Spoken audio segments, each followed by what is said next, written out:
The Whitmore family's annual strategic summit was a polished affair, hosted in their Charleston headquarters, a historic red brick building remodeled into a sleek, glass-paneled command center overlooking the Ashley River. It had been 5 years since I last walked these halls.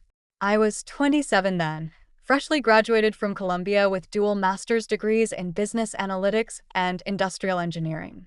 That was also the day I was publicly dismissed by my uncle, Charles Whitmore. Today, I walked in not as Sienna Blake, the non-blood niece they pushed out, but as CEO of Meridian Core Solutions. Quietly, we had become Whitmore Industries' largest private client, channeling just over $74 million through their procurement network. They had no idea it was me. "The numbers this quarter are holding strong," my cousin Bennett declared, tapping through yet another flashy presentation. "Thanks largely to our long-term anchor account, Meridian Core Solutions." I stirred my espresso with practiced calm, hiding the grin threatening my composure. I still remembered Bennett's words from 5 years ago. "You're brilliant, Sienna, but this isn't your place. This family runs on legacy and name." Uncle Charles had nodded in agreement.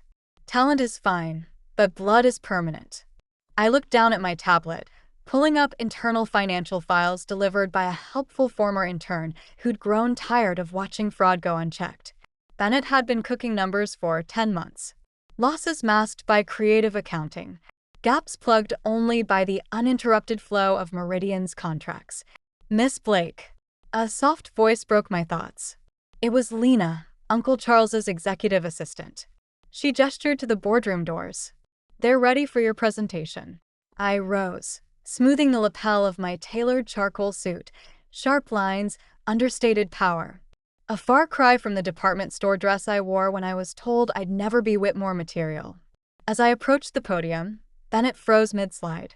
"Sienna, what are you doing here? This meeting is for senior executives only." I paused, locking eyes with every confused face at the table. "I'm here representing Meridian Core Solutions. We need to renegotiate our contracts immediately before renewal." Silence. Uncle Charles narrowed his eyes. "That's not how this works. Meridian always sends a contracted intermediary." I smiled. "They do. And you're looking at her." Silence. Ben looked like he'd forgotten how to blink. My cousin Caroline dropped her silver stylus onto the conference table, the sound oddly loud against the tension in the room. Then came the wave, the slow, sinking realization sweeping across every carefully powdered face in the boardroom. That's not possible," Uncle Charles finally said, his voice catching. You running some small consulting firm?" "We did a full background check," Caroline added, brows furrowing. "You were with what?" "A boutique operations group." I tapped my tablet. The screen behind me shifted to my own presentation. "The boutique group was a front," I said evenly. "Meridian Core Solutions, formerly Blake Systems Integration, is mine. I've owned and scaled it for the last 5 years." A collective gasp. Someone actually whispered, "No," just like that, the girl they dismissed had become the woman their survival depended on. The first slide illuminated with quiet power, Meridian Core Solutions 2023 Audited Financial Summary, Annual Revenue 2.3x that of Whitmore Industries, 12 international offices, a global logistics footprint that dwarfed their regional reach, and beneath that, a client roster spanning 9 Fortune 500 companies. Bennett shot to his feet, his face drained of color. "That's not, you can't be what?" I interrupted, cool and calm. "The intern you mocked at the leadership mixer, the niece who didn't have the Whitmore pedigree, or the woman who owns the company currently keeping your balance sheets from imploding." The boardroom rippled with murmurs. Heads turned, eyes narrowed. "We would have known," Bennett insisted. "Would you?" I raised an eyebrow. "The same way you knew about the $7,900,000 concealed through deferred receivables and fake inventory allocations?" He froze. Around him, the directors turned to one another, alarmed whispers rising. "I've spent the past 5 years turning Meridian into what it is," I continued, voice unwavering. "While you were too busy clinking champagne over my absence, I became your biggest client and your last safety net." Across the table, Uncle Charles gripped the armrest of his chair, knuckles white. "Why come forward now?" he asked, almost a whisper. I advanced to the next slide, a clean analysis of Whitmore's dependency on Meridian. The numbers were devastating. Because it's time to renegotiate, I said simply. And based on what I've uncovered, I'm not sure there's anything worth saving. You can't just pull out, Bennett snapped.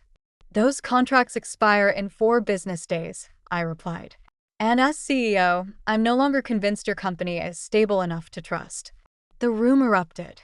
Directors shouted questions. Caroline turned pale. And Charles, he didn't say a word.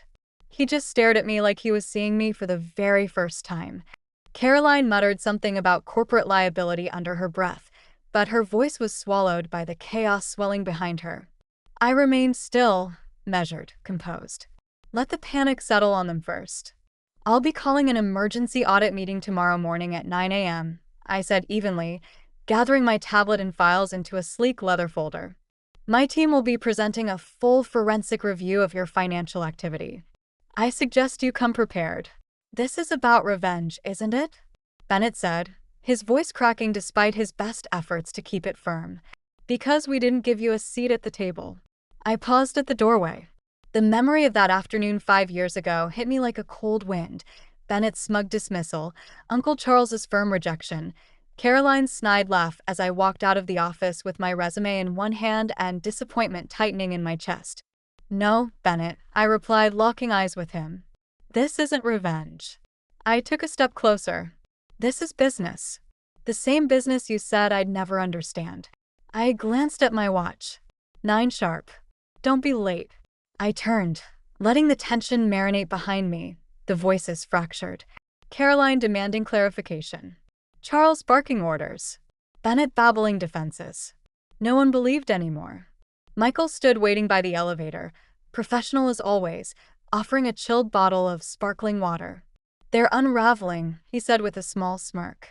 Exactly as planned, I replied, stepping inside the elevator. If that boardroom twist hit hard, tomorrow's going to break them. And if you're watching this unfold, subscribe, because the audit meeting, that's where the real story begins. I pressed the button for the lobby. Everything in place for tomorrow?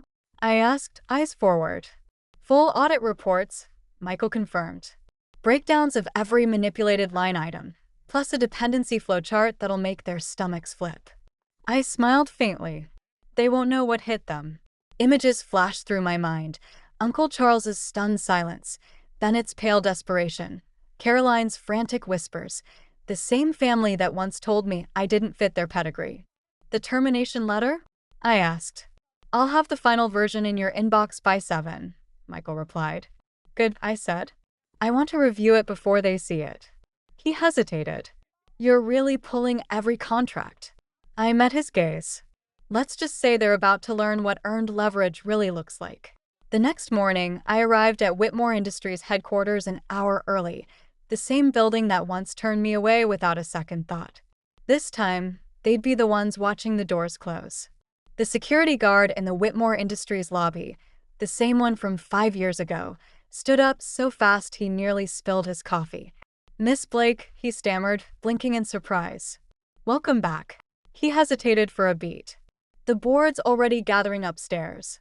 Early, I murmured, stepping past him. Funny what the scent of collapse does to people. Inside the executive elevator, the polished chrome caught my reflection. The woman they dismissed years ago, too soft, too distant from the Whitmore bloodline, was now the one holding the pen, poised over their future. When I entered the boardroom, the air was thick with tension. Uncle Charles sat stiffly at the head of the table, though his posture had lost its bite. Bennett hunched beside the company counsel, shadows under his eyes. The independent board members were already murmuring, flipping through the summaries they'd received earlier that morning. Behind me, my audit team entered in silence. Analysts, forensic accountants, and operations strategists, each one handpicked, each one embedded in this company's ecosystem for years, watching, gathering, waiting. I stepped to the podium and met the room with a calm smile. Good morning. Shall we begin?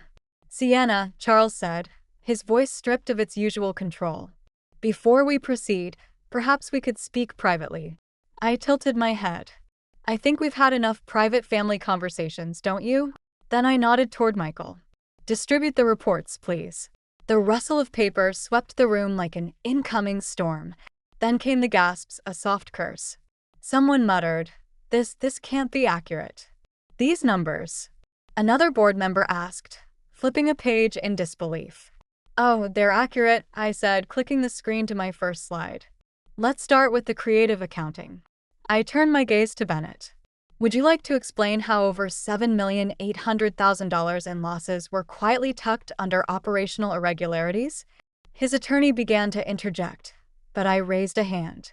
Or shall we move on to the fabricated client metrics, the ghost assets, or the part where, without Meridian Core Solutions contracts, Whitmore Industries is technically insolvent? You're trying to ruin us, Bennett croaked. I didn't flinch. No, you did that all by yourself. We're still family, he added weakly. Family? I echoed. You mean when you told investors I wasn't cut out for executive leadership? When Uncle Charles said I didn't have the right lineage for the Whitmore name? That was years ago, Charles said hastily. Yes, I replied. And while you polished old crests, I built something real. I clicked to the next slide. Today, Meridian Core is 3 times your size. And as of this quarter, 47% of Whitmore's revenue is tied directly to us. The room froze. This revenue disappears next Monday, I said flatly, if I pull the contract. The room erupted. Voices tangled over one another. Chairs scraped back in alarm. The legal team huddled in a frenzy. One board member actually swore out loud, his copy of the report crumpling in his hands. And then it cracked. I didn't mean for it to go this far, Bennett muttered, sinking into his seat, his confidence collapsing. You can't just pull out, Sienna. Uncle Charles stood, his face blotched with fury. We'll pursue legal action. On what grounds? I asked, my voice suddenly cooler than the AC humming through the vents.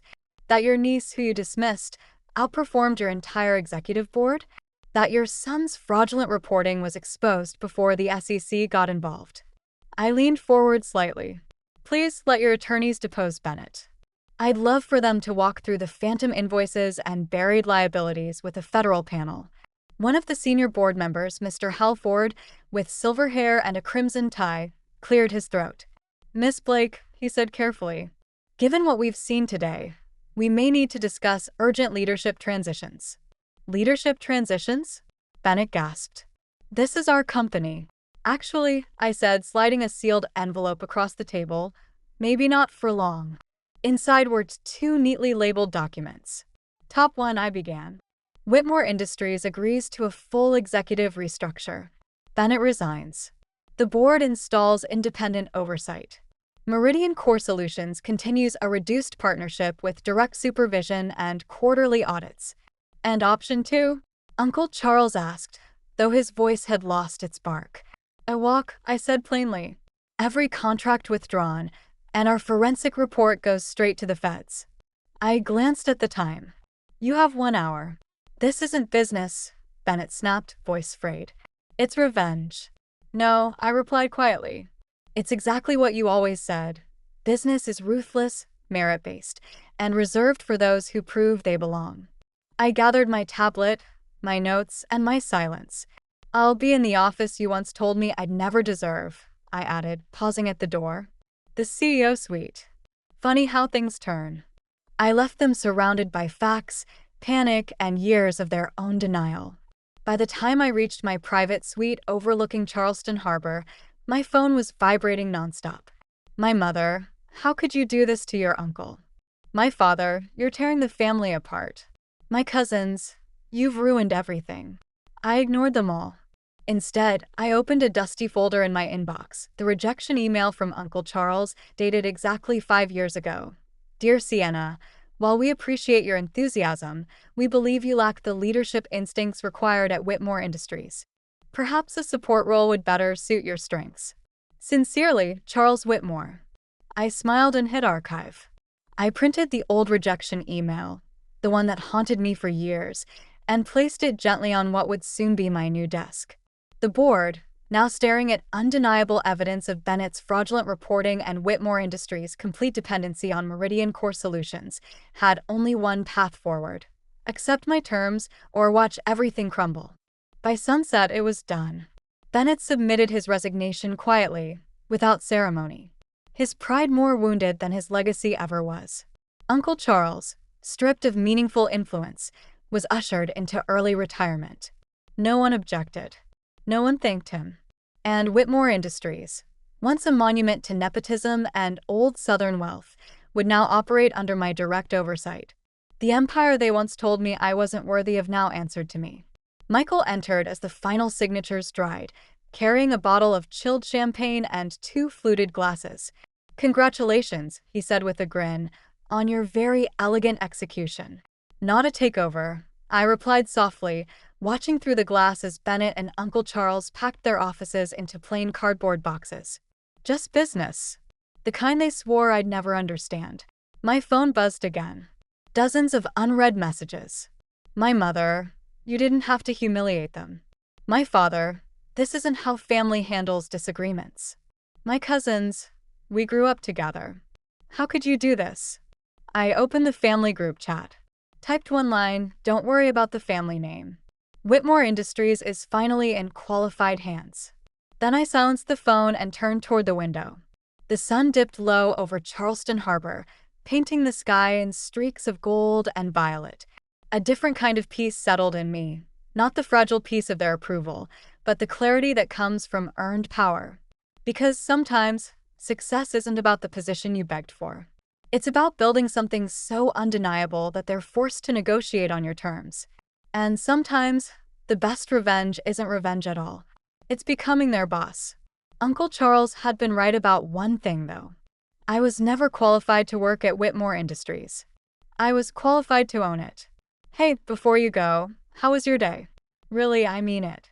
In a world that moves this fast, we don't always stop and ask each other that. But I want to know. Drop it in the comments, good, bad, or somewhere in between. I'm listening. Because sometimes, just being heard is the first step toward feeling seen. And if you've made it this far, thank you, not just for hearing my story, but for walking through the quiet victories and hard-earned lessons with me. When I was told I didn't belong at their table, I didn't fight for a seat. I built my own. And in time, they had no choice but to stand around mine. So now I want to hear from you. Have you ever been overlooked, underestimated, shut out by the very people who were supposed to believe in you? Tell me how you kept going or where you are now. And I'll cheer you on the way no one else did. Because here's what I know for sure: quiet strength makes the loudest impact. And if any part of this resonated, hit that subscribe button, not just for me, for you. Because this isn't just about power plays or revenge. It's about finding your voice, owning your worth, and rewriting your place in the world. You don't need permission to begin. You don't need approval to grow. And you definitely don't need anyone's blessing to become who you were always meant to be. So, archive that rejection.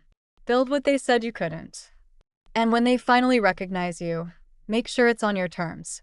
I'll be right here, sharing stories like mine and waiting to hear yours. Because sometimes the best success story starts with a no you turned into power.